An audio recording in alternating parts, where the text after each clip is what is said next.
sizni ko'rmay sevdik ey Rasulullohni mashinasiga yopishtirib oladi. Mana bir bitta ahmoq mashinasini orqasiga katta alhamdulillah deb yozib olibdi. Mashinasi bitta zarbejli muzika eshitib ketyapti.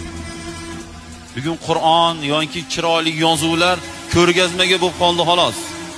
Mashinasida Qur'on ilinib, orqasida qanchiqda olib yuradi. Bu nima bu? Qanaqa qarab ketyapmiz biz? Mashinada chiroyli yozuvlar, ichida ahvolotni ko'rsangiz,